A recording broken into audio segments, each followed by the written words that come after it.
Bienvenidos nuevamente a Es el Tiempo del Podcast. Estamos en esta entrevista con alguien de lujo.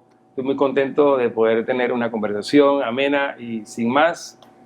Jonathan Lara, desde Argentina, pero realmente desde las naciones. Este hombre se la pasa viajando, tiene más millas que copas. Así que bienvenido, Johnny. ¿Cómo estás? Gracias, José. ¿Cómo estás? Un placer enorme estar juntos estos días y disfrutar de este tiempo. Después de India. Después de India, sobrevivimos a India, así que estamos bien. Sí, bueno, contento, Johnny, porque realmente estás en nuestra tierra y estás en este tiempo de una entrevista, de un podcast para hablar cosas tremendas. Tú eres un hombre usado por Dios, un hombre de familia, pero que viaja por todas las naciones y Dios te está usando tremendamente. Y 3 palabras te tengo para hoy que quiero que desarrollemos, y a todos los que nos miran quiero invitarlos a esta conversación de 3 palabras que son 3 palabras poderosas, son transformación, cultura, influencia. Y tú eres un hombre que se ha estado preparando por años. No sé por cuál quieres comenzar. No, la que tú digas. ¿Qué te parecen las 3? Están buenísimas. Creo que estas 3 palabras resumen en conceptos la misión de la iglesia. La iglesia está en la tierra para transformar el orden creado y devolverlo al diseño de Dios. La iglesia está en la tierra para influenciar. Jesús habla de esto. Ahora, en este orden, ya que estamos entrando a materia, 100% de acuerdo con lo que dice, porque dice que somos la sal de la tierra y la luz del mundo. O sea, esa es como que la misión de... Ahora, ¿cuál te parece a ti que es la primera? Creo que comenzaría con transformación. Porque solamente líderes que son transformados pueden influenciar la cultura. Wow. A veces es interesante porque esos dos conceptos que vos mencionaste, la sal de la tierra y la luz del mundo, es el resultado del Sermón del Monte. Jesús hablando del carácter, ¿no?, de los ciudadanos del reino. Bienaventurados los pobres en espíritu, porque de ellos es el reino de los cielos. Bienaventurados cuando los persigan. Y al final de eso, después de hablar del carácter del Hijo de Dios, del carácter del ciudadano del reino, dice: ustedes son la sal de la tierra y la luz del mundo. Y eso nos muestra un principio súper extraordinario, José. Solo personas transformadas pueden influenciar. Fíjate que a mí poderoso lo que dices, Johnny, a mí me hace eco mientras hablas un énfasis que siento del Señor, incluso tratando de explicar los pininos del Evangelio a diferentes tipos de gente. Digo que si alguien, aún un ateo, no quisiera reconocer que Cristo o que Dios existe, históricamente Jesucristo vivió hace 2000 años y usamos en español DC. O sea, que el toque de Jesús, el toque de Cristo a la tierra trajo per se una alteración. Un cambio completo. A la historia misma tuvo que reconocer. Entonces, me encanta. Transformación. Entonces es algo que viene intrínseco con la palabra cristiano. Es que no se puede separar. Cuando los primeros discípulos caminaban en la tierra, la gente les llamó cristianos, ¿no? Pequeños cristos o pequeñas representaciones de Cristo. Pero más allá de eso, hay un pasaje del libro de los Hechos que dice que cuando llegaron los de Jasón, decía la gente: estos que trastornan, ¿no?, el mundo entero han venido acá. O sea, fíjate el nivel, porque estamos hablando en los primeros 30 años de la iglesia, 30 años de la historia reciente, como lo mencionas recién. No había redes sociales, no había Instagram, no había... Powerful eso. Y las noticias corrían. Y se escuchaba, porque ellos ya los tenían como casi que identificados, ¿no? Estos que trastornan el mundo entero han venido acá. O sea, llegó la amenaza que está... Y hay que tenerlo en su contexto, de que hoy algo que puede pasar en Estados Unidos o en Argentina se escucha en Panamá, porque con esto en 2 segundos estás. Está globalizado. Pero en ese todo. Contexto no. Exacto. O sea, el impacto de la iglesia fue tan contundente, que hubo un crecimiento exponencial, no solamente numérico. Vos pensás que en los primeros 15 años de la iglesia pasa de 120 personas, algunos estudiosos dicen que pasa a entre 8 y 15 millones de personas, que para nosotros tal vez no es un gran número hoy, pero en el contexto, vuelvo y repito, de no medios de comunicación, No aviones. Vemos un impacto exponencial. De hecho, los fariseos eran dicen, más lentos todos. O sea, no sí, habían sí, aviones, claro, no claro. habían... La única manera era carta y demoraba lo que demorara el emisario en enviarla. Pero de hecho, me viene a la mente ahora mientras hablamos esta expresión que se utiliza en Hechos 5 cuando dice, ya habéis llenado Jerusalén de esta doctrina. Y es tremendo porque el cambio fue tan fuerte, la transformación fue tan fuerte, que estos varones, en regla general, del vulgo, galileos, pescadores, estaban produciendo una afectación o una influencia en la sociedad completa. Poderoso.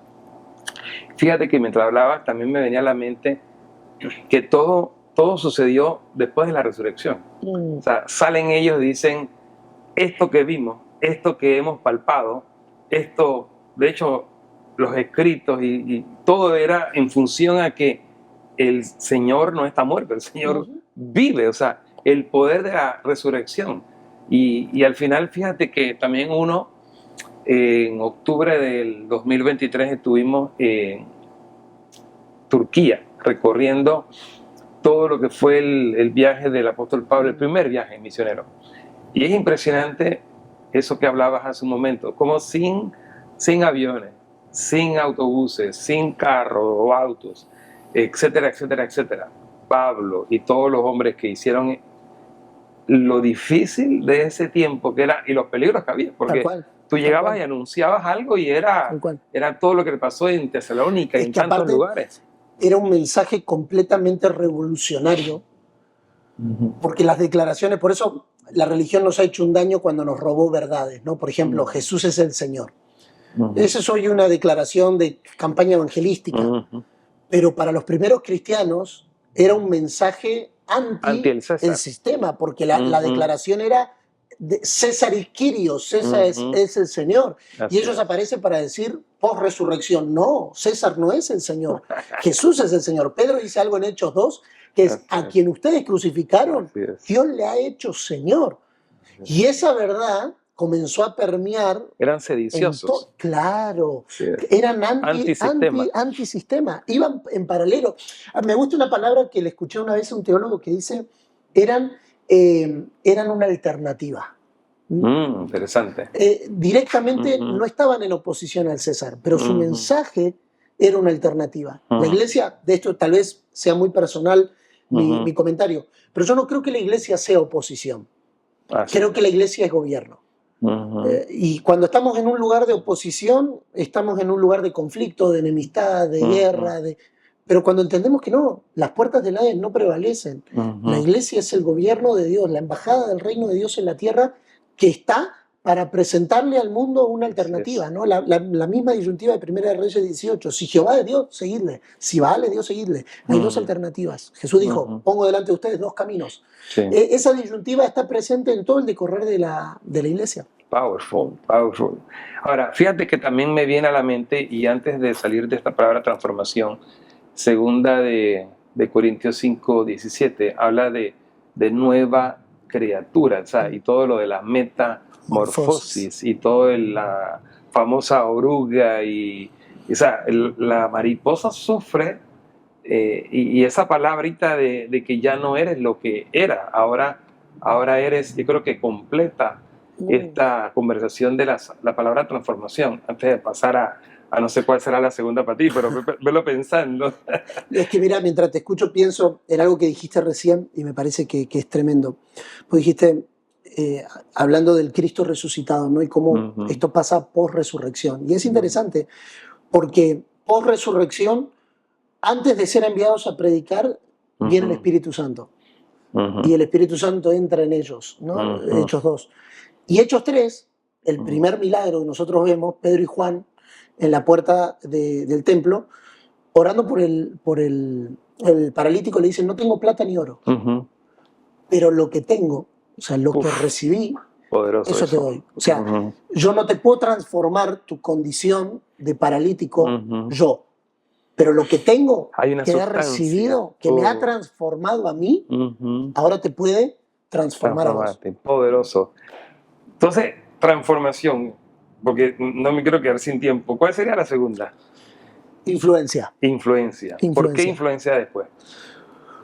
Porque la transformación de Dios provocándonos o llamándonos a ser una nueva criatura nos pone en una posición, como hablábamos recién, de sal. Y de luz, ¿no? Donde podemos alumbrar, que alumbren vuestras obras y la gente glorifique a Dios. Y cuando la gente glorifica a Dios por nuestro andar, por nuestra manera de vivir, por nuestra manera, entonces ahí se produce la influencia. Y aquí creo que vale la aclaración. Influencia no es lo mismo que popularidad. Influencia no es lo mismo que autoridad. O 50.000 seguidores. Exacto. No. Influencia es que alguien cambie el curso de su vida por la manera en la que nosotros andamos. Interesante eso. O sea, que realmente el ejemplo que me viene a la mente es como cambiarle el curso a un río. ¿Qué te parece esa figura? Me vino así mientras hablaba. Es que eso es influencia.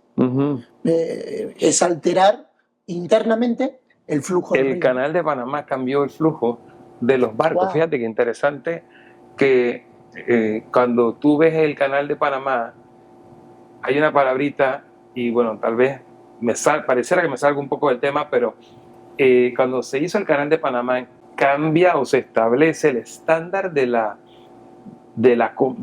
creación de los barcos. O sea, la manufactura de barcos tiene un código que es Panamax, que es el máximo permitido de barcos. Wow. Que te permite para pasar por si se pasa el barco de ese ancho, no puede pasar. Entonces, hasta que, bueno, luego en 2000, ya no recuerdo el año, 2015, no recuerdo el año, qué pena, los que van para acá, vamos a poner el año aquí, el año correcto. Pero Panamá amplió el canal. Hicimos, por decir así, se llama también un segundo canal, porque ahora es post-Panamá. Wow. Entonces, es interesante cuando algo es de influencia porque te dice, no, este es el estándar. Entonces, esa palabra estándar, ¿qué te parece? Con influencia. Es que la iglesia, otra vez, que es transformada, ya no vive de acuerdo a los estándares del mundo, de acuerdo a los parámetros del mundo, de acuerdo a los patrones del mundo, ahora vive de acuerdo al estándar de Dios. Y entonces ahí volvemos, mira cómo está conectada las tres palabras, ahí volvemos a la alternativa. Porque entonces el mundo que te dice, no, la familia no puede ser varón-mujer y no puede haber monogamia y no puede haber, no, en algún momento tiene que haber. ¿Y qué dice la Biblia? ¿Y qué dice el estándar de Dios? No, amará el hombre a su esposa y amará a su esposa. Y entonces ahí la iglesia comienza a presentar un estándar diferente. Powerful eso. Ayer tu papá decía anoche en una reunión que teníamos que mucho del problema es porque el evangelio, y creo que eso me hace sentido a lo que cuando la sal pierde su sabor y es insípida, no sirve para nada. Entonces, la gente se ha ido por otras alternativas. Me encanta el desarrollo, porque el evangelio la sal perdió su sabor, perdió la influencia. Tal cual. Y es interesante porque la sal, en los tiempos antes de la electricidad de nuestros abuelos o bisabuelos, la sal servía para preservar. Y para tantas cosas que hoy día no se utiliza. Pero la sal, ¿qué otra cosa sabes? La sal, sabes que transforma molecularmente.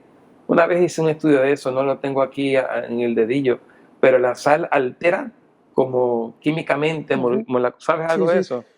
Creo que una de las funciones, conectándolo con lo que estamos hablando más fuerte de la sal, es la preservación. La iglesia, cuando ha sido transformada, se convierte en un agente de influencia porque preserva. ¿Qué preserva? El matrimonio. ¿Qué preserva? La familia. ¿Qué preserva? La administración. ¿Qué preserva? Los hijos. Y entonces entra, todo lo que entra, y se me viene pensando en esto en el Arca de Noé, ¿no? El Arca de Noé no era solamente una historia bíblica. Exacto. Todo lo que entraba el arca era preservado. Todo lo que estaba fuera del arca se moría. La iglesia es el reservorio moral de la sociedad. La iglesia es el reservorio ético de la sociedad. La iglesia es el ente de preservación. Todo lo que entra. Ahora, si la iglesia pierde su sabor, o sea, si lo mismo que pasa en el mundo pasa en la iglesia, entonces la iglesia deja de ejercer esa influencia. Mira, poderosísimo. Y sabes algo que también me viene a la mente mientras hablabas, y es que la sal no la tienes que preservar tú o sea, se preserva ya sola. Solamente. O sea, no la tienes que Por poner sí en la sola. refrigeradora, Por sí no la sola. tienes que poner en... Tal cual. Se guardan años. Yo nunca he visto una sal que se dañe. Tal cual. Impresionante. Entonces, tenemos en esta conversación poderosa transformación, influencia, y entonces, ¿cómo conectamos cultura? ¿O cómo definimos cultura? Bueno, cultura yo la defino como el mundo en el que vivimos, la sociedad en la que O estamos. sea, mi mundo. Mi mundo. La iglesia, históricamente, esto no es un pensamiento mío, es un pensamiento de un teólogo estadounidense del siglo XX que se llama Richard Niebuhr, y él escribió un libro muy conocido que se llama Cristo y la cultura. Y otro teólogo, Donald Carson, hizo una revisión de ese libro y él agrega que la iglesia tiene por lo menos 5 maneras de relacionarse con la cultura a lo largo de la historia. Número 1, la cultura es la oposición, ¿no?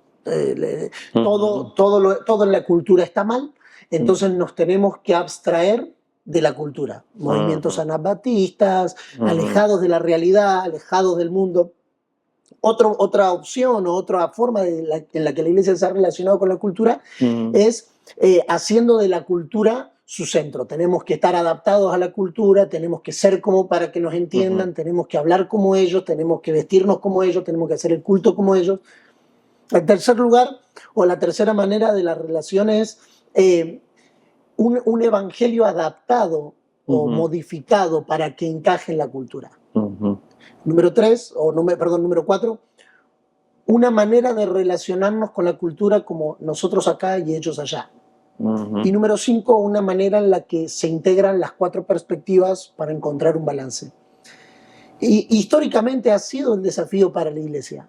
¿Cómo relacionarse? Estamos en el mundo, pero no somos del mundo. Así es. Mi mundo influye, mi mundo no influye, ¿no? Y acá hay que plantear un concepto que creo que es la conclusión de transformación e influencia. Y es, para Dios no tenemos 2 vidas. ¿No? El dualismo de lo espiritual y de lo secular.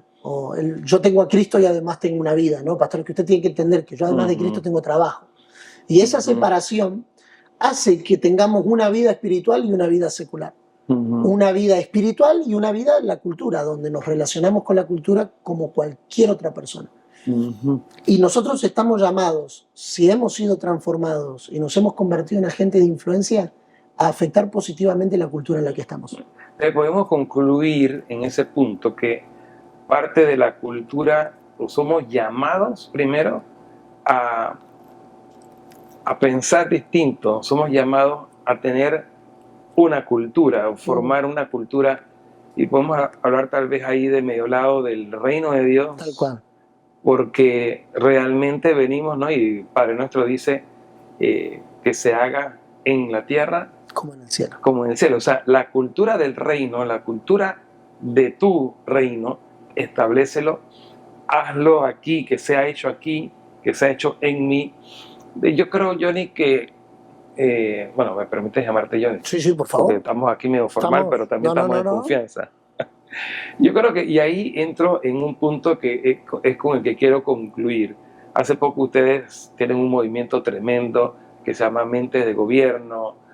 Mi hija menor, Marta, estuvo por allá y vino loquísima, en el buen sentido de la palabra, vino tocada, vino profundamente conmovida por el tiempo que vivió allá, y es un movimiento de jóvenes. No sé si ahí de medio lado nos puedes mencionar un poquito de esto, porque creo que ella dijo algo muy poderoso y realmente lo escuché también del apóstol Lara, de tu papi, conversando lo que tiene que ver con que él hablaba de los 60 años con una generación, que hemos llegado a una generación. ¿Me puedes explicar un poquito? Sí. El concepto giraba en por qué Jesús tomó a sus discípulos. Me encanta eso. Jóvenes, ¿no? Es interesante eso. Yo nunca le había prestado atención hasta esa noche y después lo estudié y al otro día lo compartí un poquito más. Los únicos 2 mayores de 12 años en los discípulos eran Jesús y Pedro. ¿Cómo concluimos esto? Porque en el contexto de Jesús, solo los mayores de 20 años pagaban impuestos. Y cuando Jesús hace el milagro de que aparezca una moneda en la boca del pez, solamente es para Pedro. Y para Jesús. Entonces todos los discípulos de Jesús eran menores de 20 Tremendo. años. Interesante, ¿por qué los toma jóvenes? Wow. ¿Y por qué los toma jóvenes? Bueno, para eso tenemos que irnos casi al final del relato bíblico, Juan con 90 y tantos años, ¿no? Pedro, grande, donde Jesús se garantiza que de primera mano, por lo menos el siglo primero, haya sido depositario de los discípulos de Jesús ya creciendo, madurando de primera mano. Hay libros que cuentan cómo en el siglo II, en el siglo III ya aparecen los discípulos de los apóstoles, pero Jesús se garantiza 60 años. Y si nosotros logramos, que es un poco el objetivo de Mentes de Gobierno, sembrar esta idea de transformación, de influencia, de cultura en los jóvenes hoy, tenemos 60 años de la iglesia garantizados. Perdimos, creo que una generación poderosa, lo que acabas de decir, y me retrotrae esto en el sabor, por decirlo así, que en los 70s hubo un movimiento evangelístico poderoso, el Jesus Movement y tantas cosas poderosas, pero también vino un pensamiento un poco en la iglesia como que bueno, no estudies porque Cristo viene pronto, no tiene nada malo que entrar a un pensamiento un poco, pero eso realmente no fue bueno, porque trajo en la iglesia un pensamiento un poco escapista o un poco... yo conozco gente que dice, tenía una oportunidad de comprar un terreno que después costó, no sé, pero no lo compré, porque yo en mi mente decía, Cristo viene pronto. Qué sé yo, perdimos creo que una generación de jóvenes que no se prepararon y tal vez por eso, después de ciertos años, yo tengo una carga ahorita, porque creo que la próxima generación, que creo que también se tocó en estos días que hemos estado conversando, ¿cómo hacemos para que, sorry mi pregunta tan larga o mi comentario, pero quiero que te quede todo para concluir con esto, ¿cómo hacemos para mirar a esta generación, una generación que necesita vivir de causas y que los movimientos ambientalistas o ciertos otros movimientos de izquierda o pro esto, pro lo otro, no quiero tocar esos términos, pero usted sabe a qué me refiero, han logrado despertar una generación de jóvenes que hoy me identifico con tal cosa y simplemente viven por una causa, pero sabemos que está súper errada, pero creo que nosotros tenemos que aprovechar esto y creo que Mentes de Gobierno es parte de lo que están queriendo hacer. Vos dijiste algo hoy a la tarde y es injusto mencionarlo sin dar todo el contexto, pero necesito hacerlo. Vos dijiste algo en la tarde hoy que fue muy bueno. Dijiste, el problema es que las ideologías le dan un sentido de misión, un sentido de para qué estoy. Y yo creo que la deficiencia de nuestra generación es no ver el Evangelio como una causa, porque no se nos ha presentado correctamente el Evangelio. Cuando el Evangelio se nos predica bien, lo que se nos predica es una causa. Y mirá, te lo ejemplifico con esto para no hacerlo muy largo. Jesús le dice a sus discípulos, esperen en Jerusalén hasta que venga el Espíritu Santo, y cuando venga el Espíritu Santo recibiréis poder y me seréis mis testigos. La palabra testigo ahí no es alguien que cuenta o que relata. La palabra testigo ahí es la palabra mártir. Uno que está dispuesto a morir por lo que cree. Entonces, rápidamente, yo te diría que la iglesia se vuelve inefectiva cuando la gente está buscando más la bendición del domingo que recibir una causa por la cual estar dispuesto a morir. Si nosotros logramos en nuestros días presentar el Evangelio como un Evangelio que transforma, como un Evangelio que influencia, y con un Evangelio que no se adapta a la cultura en la que vive, sino la transforma con la cultura del reino de Dios, nosotros tenemos mártires dispuestos a morir por lo que creen. Poderoso eso. Ahora, cerremos esto, porque realmente no quisiera, está muy bueno, podemos seguir aquí una hora más, pero ¿cómo le podemos decir a esa generación entonces? Que todavía este chico es estudiante, un estudiante de 15, de 13, que dice, pero yo, 13 años, ¿yo para qué sirvo? Qué sé yo, puede ser en medio de disfuncionalidades familiares o en medio de porque todos pasamos por esa edad, Johnny. Yo cuando tenía esa edad, igual, me sentía frustrado en muchas áreas porque es típico de la edad. Ahora, podemos decir de 13, de 14, de 15, de 16, de 17, de cualquier edad, pero sobre todo la juventud que está siendo bombardeada, ¿qué mensaje le podemos dejar a ellos? Para ustedes que queremos darle este mensaje, así que agarren esto, escúchenlo 20 veces porque queremos que lo atesoren. ¿Cómo hacemos para despertarlo? ¿Qué palabra le damos a ellos? Porque realmente si se vieran con el potencial, tienen la vida por delante, ¿cómo se preparan? ¿Cómo piensas tú que podemos cerrar esto de transformación, influencia y cultura, pero sobre todo dirigido a ellos que es la esperanza? Creo que la única palabra que me viene a la mente es conocer el Evangelio, conocer la buena noticia de lo que Cristo hizo, de lo que Cristo está haciendo y cuál es nuestro rol dentro de lo que Él está haciendo hoy. Porque eso le da sentido e identidad, ¿no? Romanos 11:36, porque de Él, identidad, origen, por Él, medio, propósito y para Él, destino. Entonces, cuando yo conozco el Evangelio, pero no es solamente la buena noticia de salvación, es lo que implica el Evangelio. Y yo quiero hacerte un pedido, si son menos de 35 años, pedile a tus pastores, demandale a tus pastores que te prediquen el Evangelio. Así es. Porque no hay causa sin el Evangelio.